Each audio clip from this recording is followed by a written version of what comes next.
Here we are.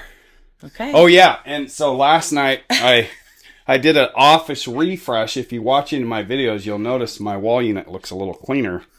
And I think it was the summer we were going through this little barrette thing. I don't even know how it started. Well, people like to make fun of me because Yes. I use my barrettes down to the last limb. And we got you this really large one a long time ago. So Merry Christmas. Yeah. That's yours. Yeah. Isn't that great? Yeah. Okay. We're gonna. Yeah. I'll make sure to take it home with me this time. Yeah, please. All right. So let me do my little intro. Welcome, everyone. Deep Dive with Dr. D. Thank you for joining us. I am really excited for this one, as I am for all. But this one will be different for me and Rebekah because we actually have the kind of conversation we're going to have today on the phone a lot. We have conversations about, I say, life and living, about parenting, about recovery, about just life, right? Yeah. Funny stuff, serious stuff. Yeah. So this is kind of a first that we're sitting down like this, and all of this is happening. So this is my friend Rebekah Moon. We've known each other a long time, over a decade. Oh, for sure. Yeah, easily. Yeah. 13, 14 years at least. 13, 14 years. Yep. I met you through Ryan. Yep. And then we've been friends. Me and Ryan took a little break. We broke up for a little bit, and so we broke up for a little bit, and then we came back together, and we've been friends ever since. So you guys know me. For our viewers out there that will see this, tell them a little bit about yourself. Oh boy, I didn't prepare that. I didn't. Nope, that's on purpose. I didn't prepare that. No, I know. My name is Rebekah Moon. Yes. Boy, what do you want to know about me? Middle-aged widowed mom with 2 children at home. Nice. I like it. Okay. What do you do for work? What do you do to pay the bills? Currently, I'm a health promotion specialist at the local health department here. Been there how long now? 4 years. 4 years. 4 years this month. Yeah. Yep. I've been working in public health-ish type for 9 years of some kind. So community organizations, community things. And I don't think I've ever, it must be, it's your passion. Is it your passion? Yeah. We'll get into that, right? Yeah, That grows and changes. And,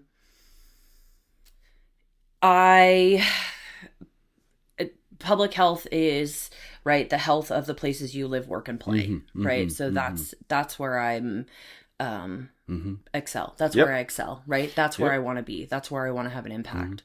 And then you're alumni of Central, both your undergraduate and graduate degree. Yes, sir. Yeah, that was a journey. Yes, sir. Yeah, that's awesome. And then we've had some conversations as of late about, could it end up being Dr. Moon? Yeah. Okay. I do like to tease sometimes that, when I forget to cross a T or dot an I, like, I'm a highly educated woman. You are. Sometimes grammar isn't the top of it. Yeah. You're not the only one that struggles. Yeah. I had to finally, and it took me a while, succumb to, I actually hired an editor in my dissertation because I needed help. Yeah. And I preach about that now. Absolutely. Listen, there's no shame in asking for help. Like, I need a second pair of eyes. Yeah. And then, so personally, you're a mother to Luke, and Elliot came in, and he's your nephew? Yeah, Elliot's my nephew. Yep. He's 17 now. Yeah. And I've enjoyed getting to know him. Yeah. It's funny, we went to Leavenworth yesterday, and a few things came up. Number one, Elliot will be with us a year on December 6th, so next Saturday. And boy, quite the year we've had, for all of us, adjusting and having a teenager in your home. As you know, Luke is a preteen, so, yes, we've had some of the things, but we're not doing all the teen things. So to have a teen in the house immediately is an adjustment. So full-time mom now to 2 teens. Luke's 13, right? No. 12. Nope, 12 and a half. Jeez. Oh my gosh. Might as well be 13. Right. And work full-time. And live a pretty full life, right? Oh, yeah. Yeah. Oh, yeah. Okay. Yeah. Awesome. Yeah. Cool. Yeah. Okay. Well, there's Rebekah, and good. So we have lots of viewers out there. Yeah. I thought this would be a good one. Yeah, you're fine. Okay. My neon yellow jacket behind me. Looks great. Let's dive into a question. Okay, let's do it. Does that sound good? Yeah, I have some notes in my Not surprised. digital journal app because Nice. I've contemplated this all week. Yeah. Okay, let's do it. When looking back, and I want to preface this for those that watch and listen who don't know, we lost Ryan in 2021. Mm-hmm. Yeah. And you and Ryan had been together for how long to that point? Just shy of 9 years. That was 9 like our years, official anniversary. And you had a child together, Yes. Luke, right? And you lost Ryan to COVID. Yes. Yeah. Okay. And it was pretty sudden. Very sudden. It was very sudden. Yeah. Yeah. I remember where I was when Tyler called me. Tested positive on a Monday, and 2 Mondays later he was gone. Yeah. Yeah. So that's been 4.5 years. Yeah. 4.5 years. Mm-hmm. Yeah. So there's a little background. Yeah. So when you look back on losing Ryan, what helped you keep moving forward in those early days when everything felt overwhelming and impossible? Yeah. Boy, unimaginable, right? Like, I think that's the word of it. I think there was a bit of disassociation in and out, right? I would often think when people would say like, gosh, I can't imagine. And I'm like, me too. Like, Yeah. I can't imagine this, wouldn't wish it on anybody. But there was lots of things to do. As far as his care, with the funeral home, with the hospital, all of those details that you don't often think about. And because Ryan was a 38-year-old man, right? We didn't expect to pass away at 38. There was a lot of details that weren't decided, Because you wouldn't have those conversations necessarily at 38 years old. No, right? no. And when you do, looking back now, boy, death really has a way of making you face your own mortality, right? And people want to pretend like those things don't happen. And I think in the early days, it was in and out of that, right? Like pretending this isn't my life and then actually participating in my life. So that was weird, and because it happened so fast, there were so many pieces within that time frame, from the time, his last phone call that I had with him, transporting him to Seattle at 2 a.m. in the morning and hearing all of, the concerns and logistics of that, and then seeing him for the last time. And then like now we're here, right? And it was such a whirlwind that like I couldn't even make sense of it, Anyhow, I had a friend who came and stayed with me for a few weeks, and God bless her, because like she really ran interference. I do this with names. It was Stacy. Yeah. She really was helpful in running interference with other people because politely, right? Everybody. No, I know what you're going. People say stupid shit. Well, and I don't mean say that, but people say things, and I talk about this in a lighter way. When someone breaks up, we say things like, "Oh, you'll find someone else." But even with death, right? I'm actually looking forward to having Henry on. He's going to be on. Yeah, I'm very. Excited I'm sure does that running interference. So thank God you had someone. And it's not people don't mean well. People just are uncomfortable with the situation. 100%. They don't know what to say. Right. And so they say things. Right. And want to do things. I don't know what to say. Yeah. Well, you said it well, because as you were saying, you went like, I couldn't imagine this. Like, right. I think I couldn't imagine losing Katrina, right. Tyler. Right. I don't think anyone can. And you're the one walking through it. Right. Right. Right. Oof. Right. So you had Stacy come? Yeah. Stacy came. She helped me stay on top of the to-do lists. We literally got a spiral notebook out of the Wow. office supplies, the school supplies that we had. And, every single day we were making a list, like even so Luke started school. Oh, yeah, Ryan that's passed, right. yeah, Ryan That's passed right. away on September 6th. I think school started on September 8th. Yeah. It was like Yeah. 1 or 2 days right afterwards. And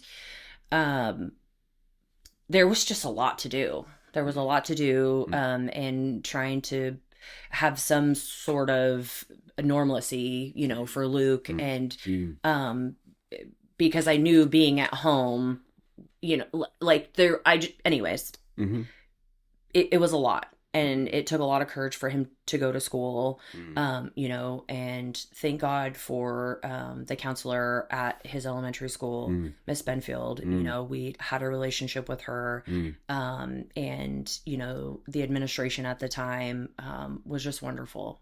Checking on him, really, really wonderful, really well supported there.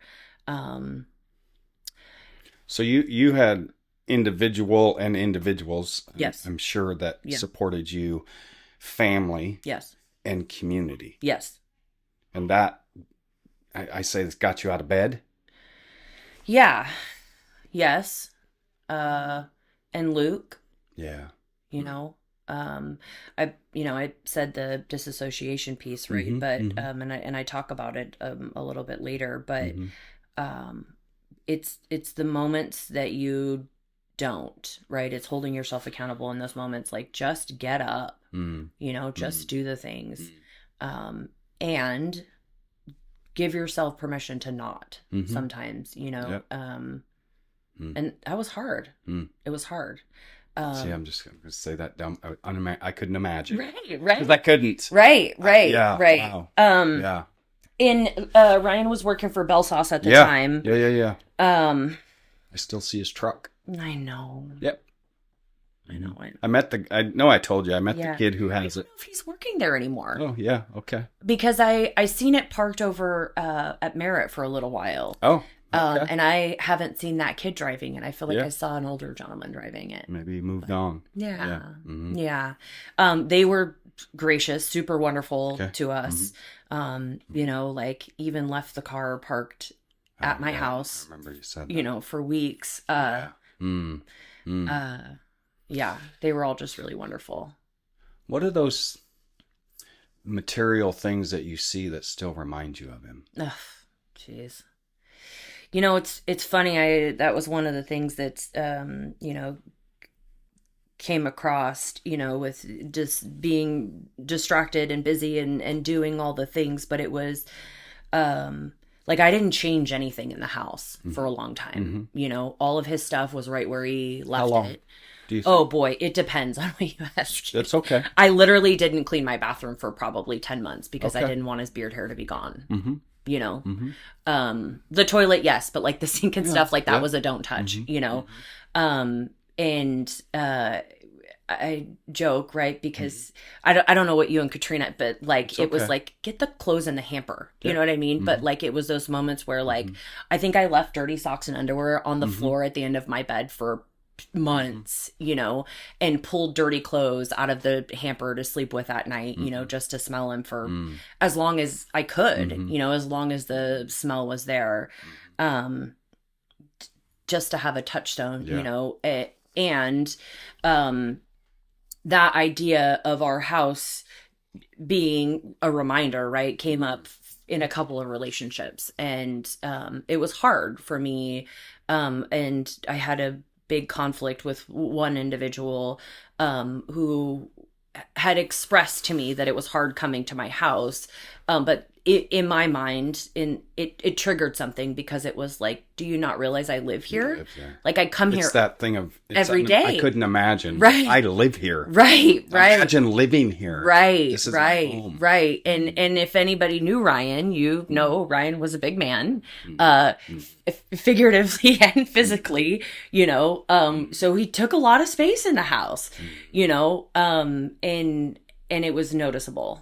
It was very noticeable. It's noticeable now, 4-year anniversary this year, but it's our 5th holiday season, right? Like in 5th season going into things, right? So, the holidays, are anniversary, my clean date, his clean date, the annual moments in time. Motorcycle ride we take, it's fifth of all of those things. And how did we get here? Is the thought, like, how did we get here? Like, I can hear him walking in the house, preparing Thanksgiving this year at home reminded me so much of the moments that we had during COVID, right? Where everybody was home, and in a weird way, COVID's such a weird topic now, but I'm so grateful for those moments, that we were able to, have together, and make meaning of family and connection to each other and the relationships we built deeper in that time, All right. Thank you. Wait. I just want to say, please, the journaling, reading books. What helped you? Yeah. Reading books. Okay. I read books like Unattended Sorrow. Who Will Cry When You Die? It's Okay If You're Not Okay. And my favorite that somebody had sent me, I think Julia sent it to me, was the Hot Young Widows Club. And funny story about that. When I went to get my, when I did a panel interview for my job. And I'm sitting in there and this, Joe, gosh, God bless Joe. I just loved him. Okay. You get to go around and everybody gets to pick a question. And I had said I like to read as a hobby. And he's like, well, what book are you reading? And I had this whole moment, like my whole body was like, are you going to tell the truth right now? Are you going to tell the truth? And I said, I'm going to tell the truth. And I said, the Hot Young Widows Club. And everybody in that room knew my story, and except him? Or did he? Unclear, actually, now that you say that. Yeah, unclear. Maybe he didn't. Maybe he didn't specifically. Anyhow, that was funny. I was starting the second year of my master's program. So that was things to do. And then work. I went to work not even 2 months after Ryan passed away, full time. And then the widows groups on Facebook helped, realizing that even in the middle age, right, there's so much of life left, but it is not much different than those at retirement age who lose a spouse, right? You have your whole life shifting again. So, and then I've seen, relationships in their early 20s, right? Early marriage, like all of those things. So like, it's really not that different, right? At any time it sucks. So if I'm hearing you correctly, what kind of kept you moving is those tasks that you and Stacy did, that she helped you with to do the next indicated thing. Right. And Henry, God bless Henry. Yeah, we all know that, and I'm looking forward to him coming on. But that community piece too, right. Reading, support groups, all of those things. Connection to self and connection to outside yourself. Yeah. Good. For sure. Okay, let's see what we have here. I've been in my Santa role here, so I'm almost like I'm looking at it. Let's see what we got here. Glasses down a little on your nose then. All right. You've had to navigate grief, single motherhood, work, and recovery all at once. What have you learned about your own strength through that journey?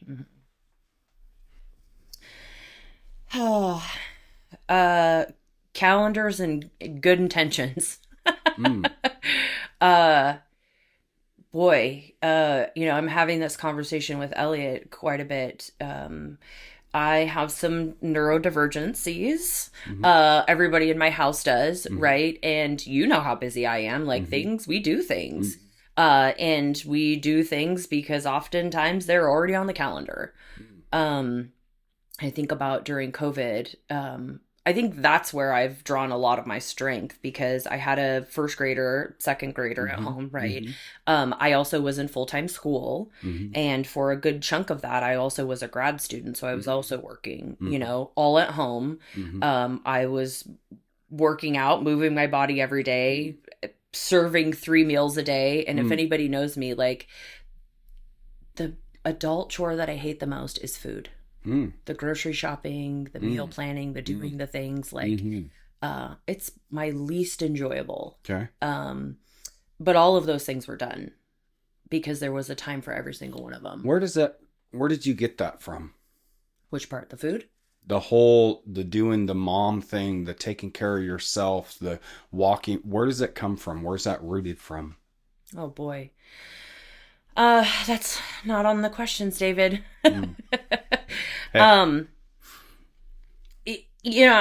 I reflect on this a little bit later, but I often have a sense of desperation. And I'm learning this year that it's not. Well, hold on. Describe it. Because I almost feel a commonality a little bit. Well, what's the desperation? Okay. Because I don't think it's desperation like, oh God, maybe it is. I don't know. But what is it? Yeah, unclear, right? I think at one point in my notes, when I was thinking about it, I said, maybe it's anxiety. Yeah. Mm-hmm. Really, right? But, do you get comfort in getting things done? Like doing the things you don't want to do, the shopping and the cooking, like when the kids are eating or they're full or that. Yeah, sometimes. Yeah, for sure. So is there some of that? Sometimes, yeah, I think that's definitely the motivator. I think Luke oftentimes is definitely a good motivator. If it were me, I could eat smoothies, breakfast, lunch, and dinner. Okay. Like, because it's like, when I'm an observer of parents, right? Like Sure. it's a huge thing for me. And you are like up there as far as a mom. Thank you. Like really high. Where did that come from? Oh, a variety of places. My own mom, right? Mm-hmm. And we talk about our moms often. One of Ryan's favoriteest things about me was celebrating all the seemingly small things, right? That really aren't so small. And I definitely got that from my mom, step work, therapy, parenting classes, So learning's important to you. 100%. We talk about that. Like you read and you gather new knowledge and you adapt and you grow. The more I learn, the less I know, David. Where does that come from? That piece? Mm-hmm. Where's the why? Why do you do that? Because not everyone does. Right. So that's the part of where the desperation comes in for me. And I still making sense of it, to be honest. I'm still making some sense of it because I have always, and I talk frequently with my sponsor about this and now my current therapist.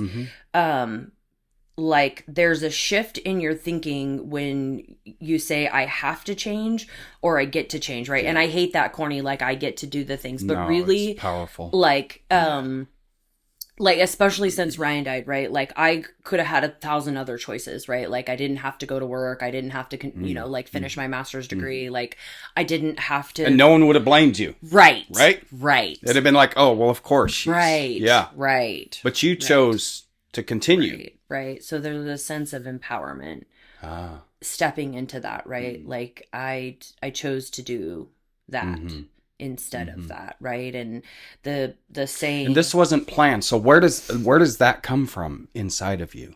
What part wasn't planned? The choosing to move forward rather than just be a widow. Right. And I don't mean that in a negative way. Yeah. I definitely don't wear as an identity, and some people from the outside who aren't maybe as intimately close to me have said that, right? Like wearing it as interesting. It's an interesting thing. I think at some points in my life, it's because perhaps I'm running away from something. When our teenage years were, running away from our families and doing the things right, but then active addiction and, all of those things, and then getting clean, right? And the hunger to want something different, right? And it has been that feeling in some aspects, and some aspects it's because I want to change and be different. I've recently had a conversation with a close friend of ours, and sometimes when I show up in the relationships I love the most in a way that doesn't align with my morals and values, like I feel like crap about it. I don't want to show up like that anymore. I don't want to say those things So to the people I authenticity love. is important to you. Oh, yeah. Integrity, authenticity. Even if it's not pretty. Right. Yeah. It often is not pretty, friend. Right. Welcome to our brains. All right. Yeah. Yeah, it's a mess in there. Yeah. Yeah. Okay. Yeah. Do you want to get your notes on any before we go to the next question? Because I'm prepared for this. I think we touched on most of it, just the like being willing to do the emotional and intimate work inside, right? Like, why do I show up in that way? And the huge conversation I'm having with the kids too, right? Like, so this is the connection, right? Like, I do the things so I can show up in a certain way for my kids, right? And teach them. And because the hope is what? If you show up in this way for the kids, what's the hope? I would like to say that they show up like good humans, but so they feel good about themselves, Yeah. I want the world to hear this. And this is my big mantra on parenting. I love hanging out with Luke and Elliot. We went in a car for 2 hours, one way, 2 hours back, and we spent time together at the car show, and I enjoyed all of it. Yeah. That's because of the parenting that you're doing. Certainly Elliot had some other other influence. Right. But it's not that way with all kids. Yeah. Unfortunately. Yeah. And so your work matters. Yeah. It's a beautiful thing. Like, I love hanging out with Luke. Yeah. I told Luke to come up here. You were here. I'm like, come up and get something. Yeah. He came down with nothing. I'm like, what's wrong with you, kid? But he's a cool kid. And Elliot, is coming to my office on campus, and we have this thing now. He's leaving me notes. Not all kids do that. Right. And that's creating that social emotional skill set that is immensely powerful. Yeah. Well, I mean, you are a safe person to, like, for me to convey to Elliot, right? Like, that is your touchstone. Right? Like, that is the person that you check in with, right? Because you go out in the world. We all go out in the world, right? And we have to put these masks on in order to participate in certain situations, right? But we need places to come back and know that we're real, Interesting. The thing that I'm trying to convey the most, right, is we get to these places of crises, like that's the term we're using with the kids, right? Sure. It's a little more therapeutic, where we step outside of our own morals and values, right? We show up in a way we don't want to, right? So what coping skills, like thinking about the iceberg, right? It's up here, but you step down a little bit, and what are the coping skills that are going to help me not get to this point, right? But if I don't know how to identify the feelings that got me to, so we're stepping What's at the core. Right. So that's where I always try to work myself backwards in that way for myself. Yeah. Right. For the kids and say the things out loud. Luke is now at an age where it's a little bit easier to have like some direct conversation with him. And listen, kids know way more than you give them credit for. They're listening. They're listening. They're watching. And they're soaking it all in. You and I have this conversation often that if you're not having the conversations with your kids, somebody is, right? Yeah. Or their peers are telling them what to think, right? Like, they're making sense of a world that oftentimes we as adults don't know how to make sense of. And our behavior. Right. The behavior of the adults. Boy, I get to say a lot of times with my kids, like, here's my opinion. This is what I think. This is what I know. But there's a lot that I don't know about this, you know. There's a vulnerability in that, isn't there? Oh, gosh, absolutely. That teaches them that it's okay. Yes. Yeah. Right. All right, let's move to the next question. Okay, let's do it. How have your experiences with loss and recovery shaped the way you show up as a mom to Luke? And we can add Elliot now and that if you want to. But also as a public health professional serving our community. This question and the next question were so, they're so integrated together that I, tried my best to think about them separately. But really they've changed entirely and yet not at all. It feels deeper than, what I already had previously known. Somewhat more urgent in some aspects. I think the recovery piece and the God piece for me has, shifted and grown. And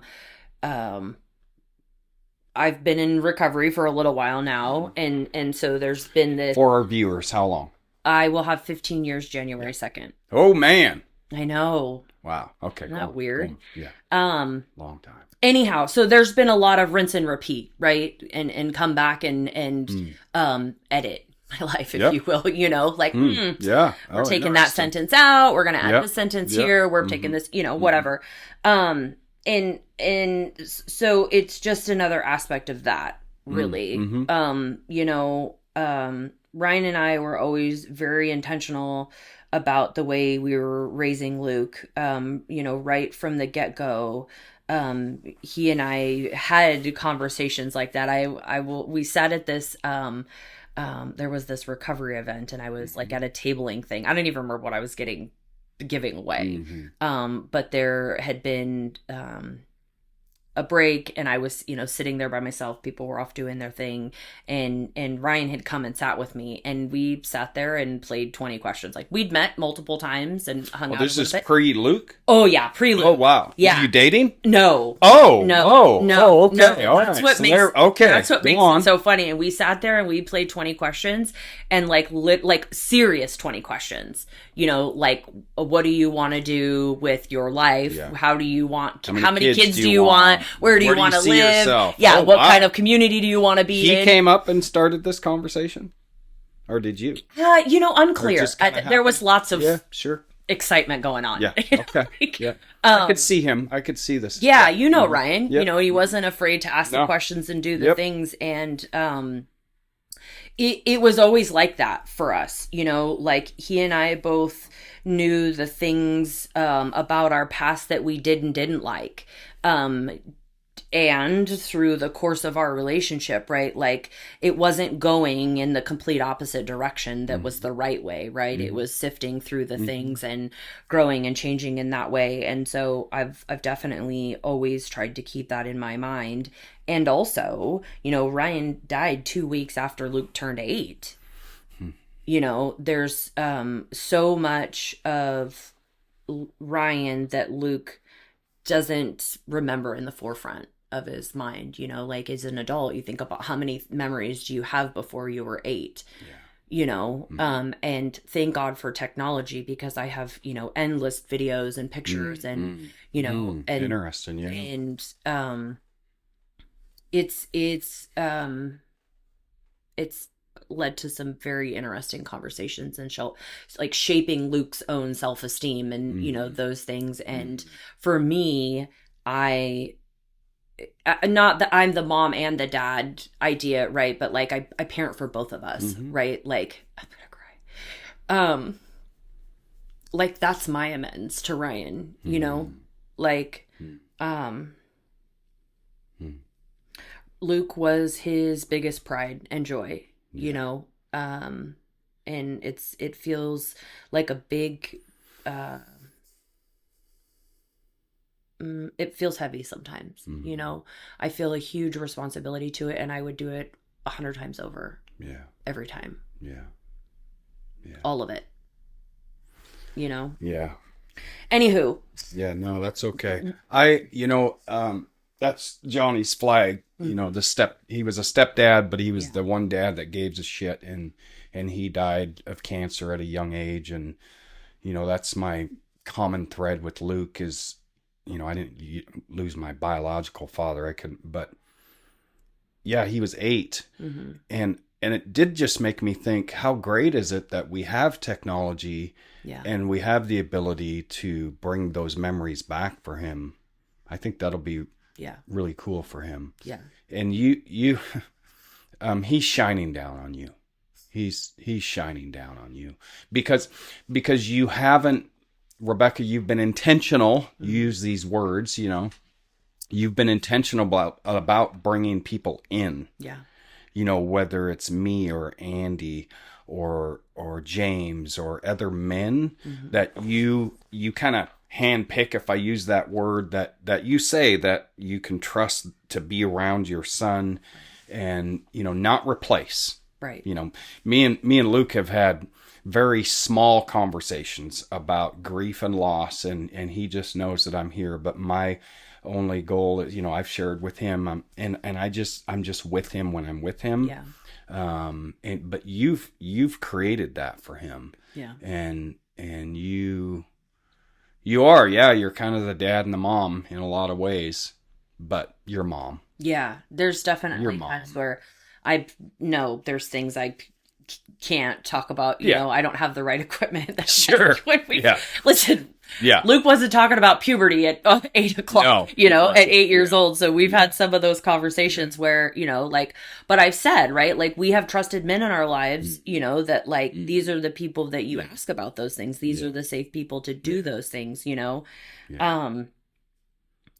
Luke is my biggest amends to Ryan, to myself, to society, which, prior to 15 years ago, I created some wreckage. So, I mean, that ties into the personal aspect of it too, right? Where the public health, the live, work, and play health, is so important to me. Like it's not just a passion per se, but like it's integrated into me. Yeah.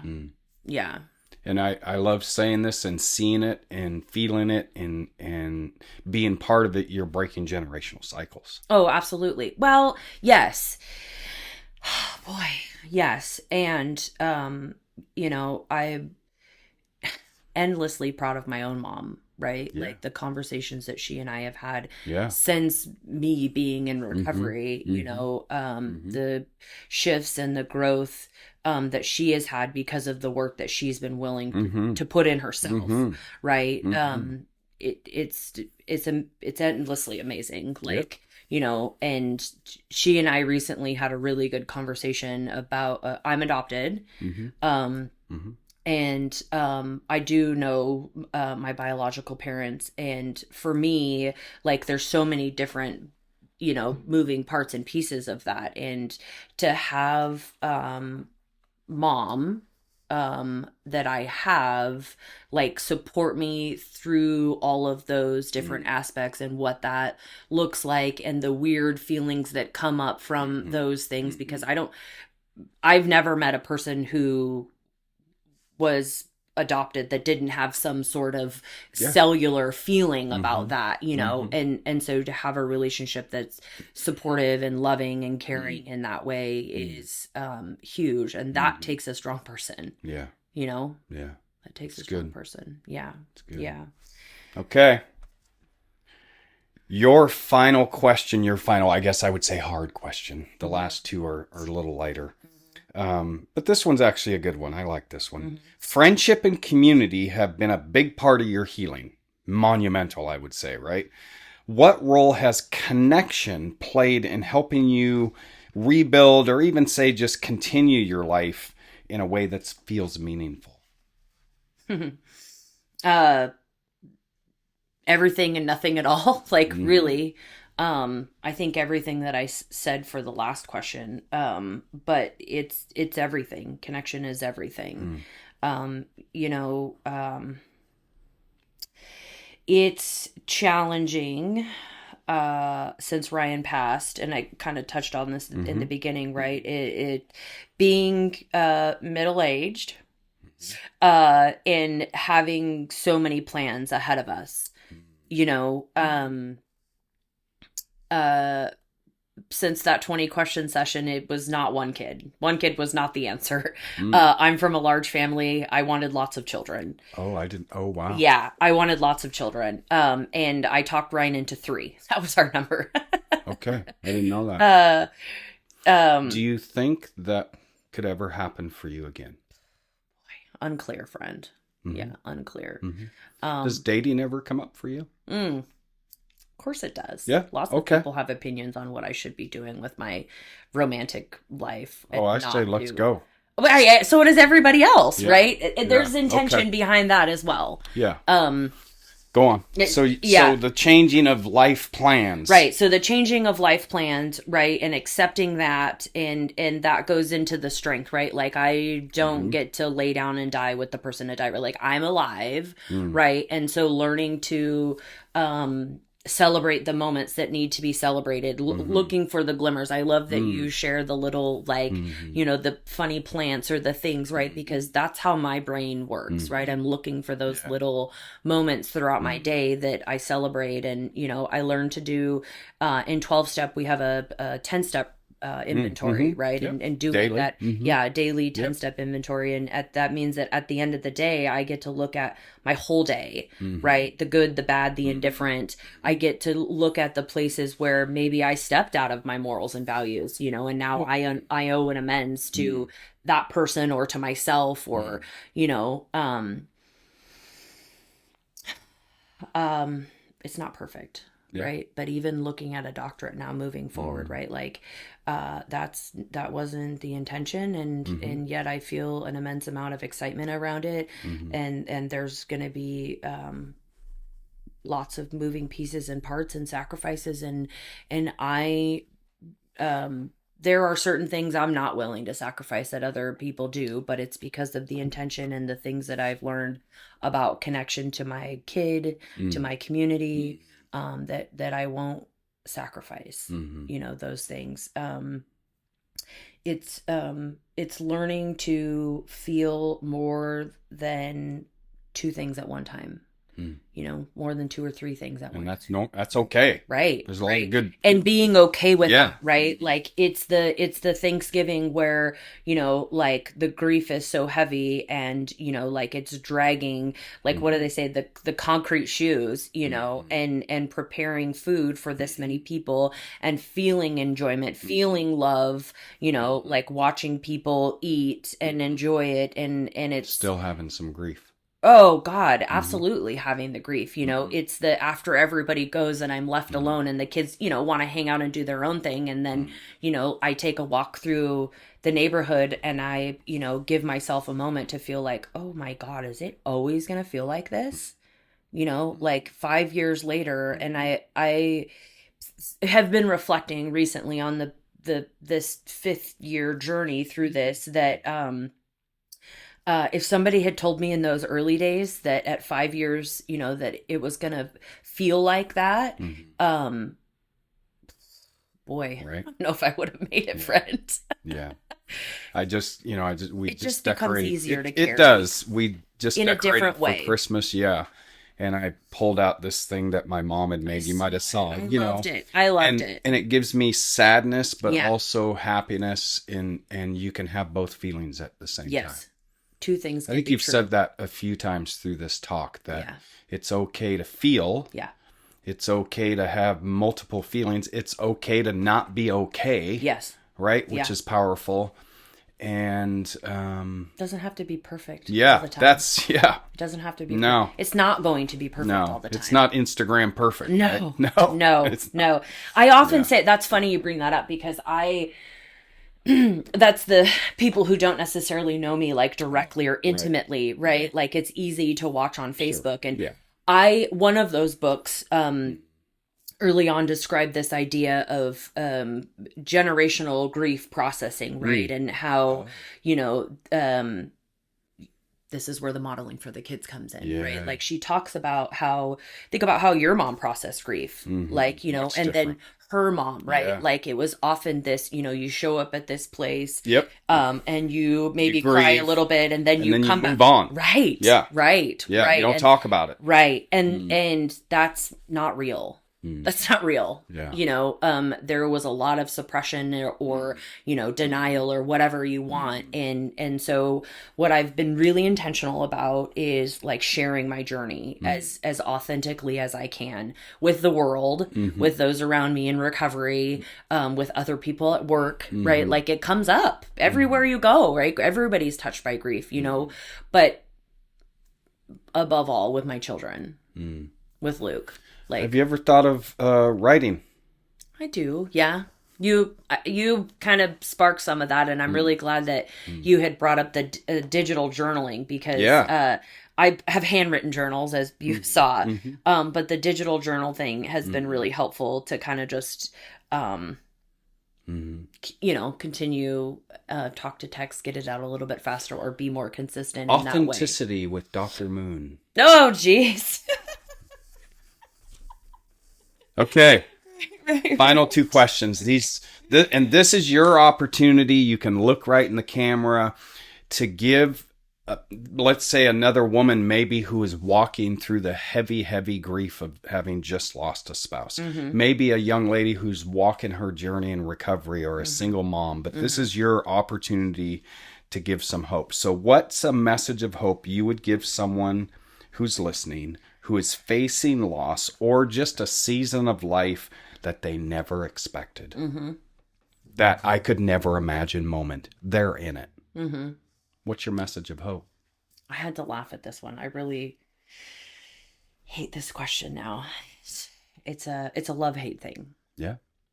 I'm exploring more why that is.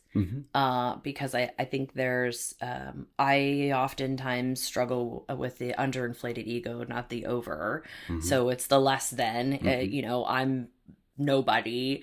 I'm not a hero. There's no stoicism, I'm nobody special, right? I'm just like everybody else.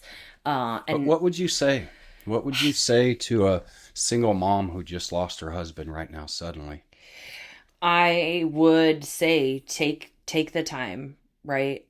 Do the things that matter to you right now. Do the things that you think would matter to them, right? Live the best qualities of them, the things that you loved about them. There's so many layers to grief that to continue to live, it's a challenge, right? Showing up anyways, even when you don't want to, especially when you don't want to, right? I often talk to Elliot about that, right? Elliot has gone through this huge life change. And he's come leaps and bounds. And, there are days when he doesn't want to show up. And we get to say, do it anyways, and he does sometimes and he doesn't. And the weird thing about grief or, beginning of recovery is that the world keeps turning. Yeah, it does. Even though your life is falling apart or building together, right? It feels, you have to make it here, right? Where's the heart of it? What matters in those moments?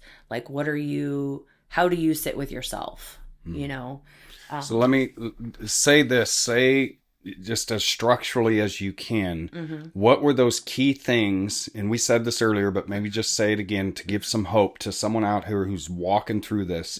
What are those key things that you did that you found helpful? Be scared, anxious, depressed, grieving, do it anyways. So feel.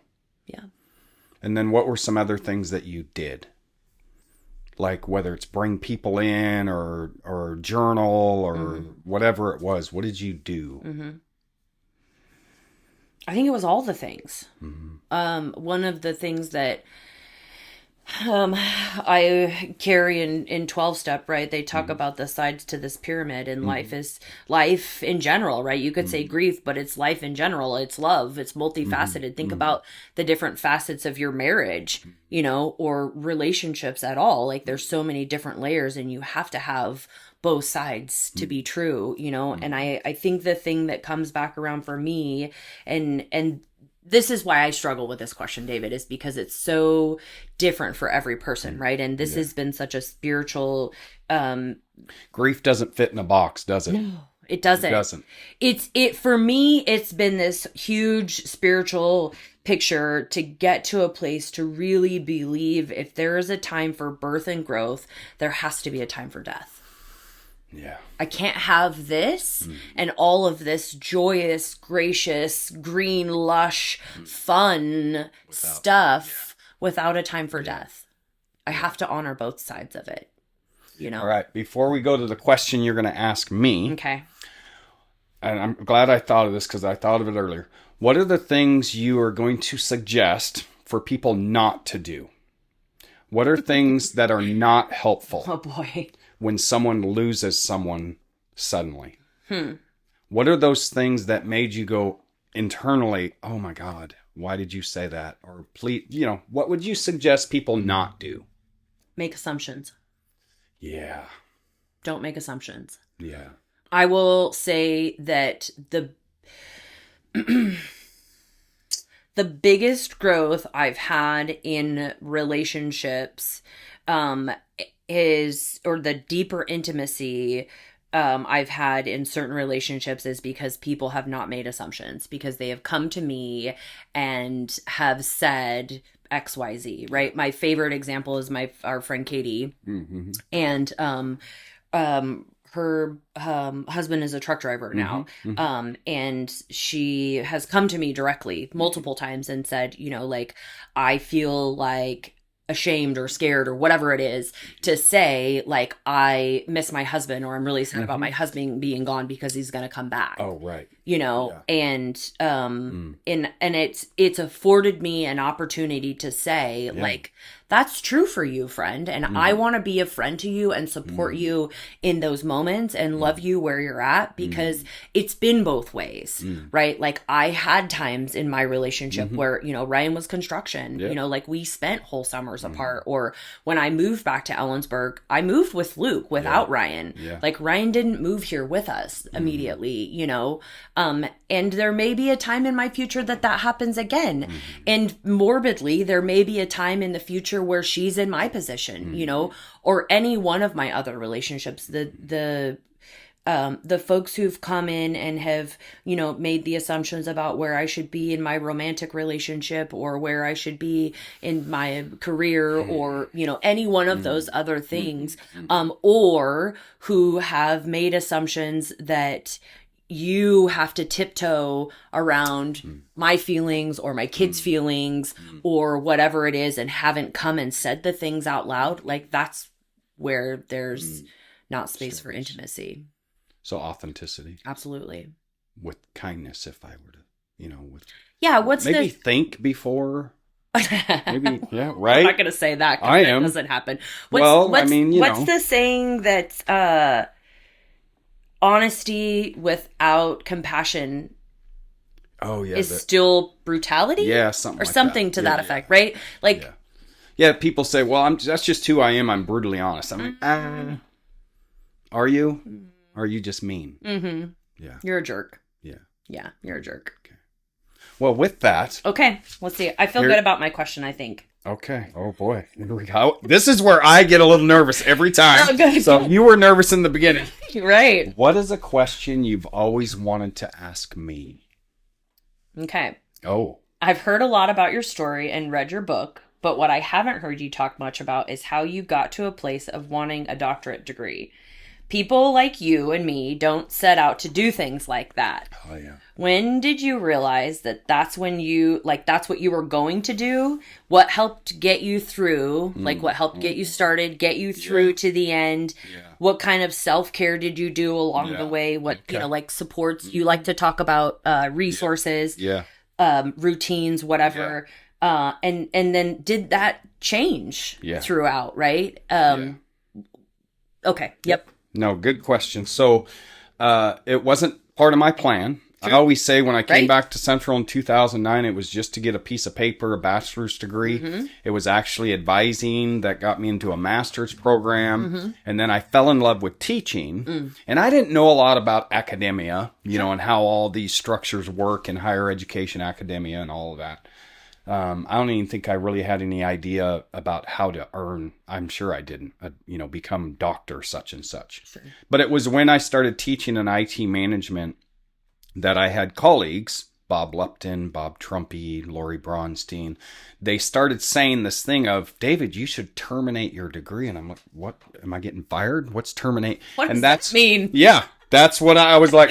You go all the way and you become Dr. such and such. Mm-hmm. And so it was like, because I was like, and then it was actually my neighbor Chris, who he moved to San Diego, but he was a teacher, a high school teacher, and him and I used to ride motorcycles together. And somehow we started the conversation about going back to school because he had a master's degree, and he was also thinking about it. He was thinking about it. Okay. All right. So then it was was I going to travel somewhere? So I decided to do it completely online. Sure. So I don't know if you know this. Him and I started together. The first quarter, I quit. I'm like, no. Yeah. I don't want any school. And so then it was almost a year. I think it was a year later, I started again because that's how once I start something, yeah, I'm like, and Katrina, of course, huge supporter and anyone in my world. And then and to get to a tenure track position, sure, you have to have a doctor. You have to have terminated your degree. And so there was that. And so there's kind of my why. Yeah. And of course, wow, could I become Dr. D? Crazy. Did I believe it could happen? No. Yeah. I'll be honest. Every step of the way, it's like, ooh, am I smart enough, capable enough, right. blah, blah. But I still do it anyway. So then I started again. And the journey, the first 3 years, I think it was, as classes wasn't real difficult. It's, it's like you're still in school, you're doing it. I was working full time. Yeah, there was some of that. Yeah. And then for me, that part wasn't real difficult. It was actually fairly easy in that I just had to stay to it. Dissertation phase, different story. That was really painful. And it was painful. You hear that, but for me, one, doing it completely online, I didn't have connection. Yeah. And I really value connection. Yeah. And my chair of my committee, she was fair. Communication was not good. I value good communication. But anyway, so I started going once I was doing this no matter what. And so that started going through that process. And I say this to scholars now in this program who are going to, your topic and that's all going to evolve and change. But I struggled with that. Yeah. Because I struggle with change because I have this idea. Right. And as we're talking about grief and loss, there were 5 phases for me for my dissertation. And I think I was in phase 2 or phase 3, and Mom went into hospice care. And that was, I took a quarter off when Mom passed. But then I remember that's what motivated me when Mom passed. And I'm like, oh, I got to do this for Mom. That kind of gave me that final push. So supports were my people. Yeah. Yeah. I think of Katrina, of course. I think of my son. I think of Jay. I think of Andreas Bowman on campus, Bob Trumpy on, just these people, you and me are that same, and that my people are my thread that keep me, because I quit multiple times. Yeah. But I quit temporarily. Right. And then I'll never forget the day. It was COVID. It was, the month the world shut down that I March got 2020. Yep. Yeah. I got the email. I'm done. Oh gosh. I'm done. I cried. We were at the Fifth Avenue house, and I got the text from my chair. Yeah. Who says you have passed, and I got chills, and I just wept. For a kid, So there you go. Right. Yeah. It was a journey. Yeah. One that I lovingly and jokingly and kind of seriously say I don't recommend. Right. Buckle up. Right. But also in that, I use this now that I can get through hard things. Right. Well, and to sit here now, right? I mean, I just said it at the beginning and joke about like a highly educated woman, right? But it's a funny thing to sit here and say that like I'm no different than anybody else, right? Like there wasn't a clear pathway for me to even get to the place that I'm at now, right? And it's nice to hear you say those things, because it's right, like I'm just a guy, right? I think what a lot of people in recovery have, and I try to help people in early recovery to motivate them, like we can do things. Yeah, like I spent a lot of time waiting for drugs. Like I was really fucking patient. I was dedicated to a lot of the wrong things. Right. and when you shift that And the stuff that I've been through in my life, like I say dissertation, but I've been through things in my life. Like I'll go through things now. Like I think maybe you can do this now, and using that tragedy of losing Ryan, that I've been through some things. Yeah. I can get through this. Oh, for sure. And I do that now, like writing grants or doing some of the other work I do in the world. I've done a dissertation. I can do this. Right. One of the things that came up in the thinking, and I watch you do this in thinking about some of the questions in public health thinking and educational background, is the ecological model. I don't know if you've ever seen that, right? Yes. Like it's from the center out. And my thinking is always very much that, right? And it's not that I'm at the center, but it's very, small, anyways, I could go on about that, but that's the ripple effect that people talk about, right? And it starts with a small decision. Yeah. Right? Mm-hmm. Showing up to class even when I doing the work. Yeah. This has been good. Cool. Okay, this is the time where I put that there. Okay. We hug. Oh. Because we've never done that. Only all the time. Yeah. Thank you for joining me. You're very welcome. This has been great.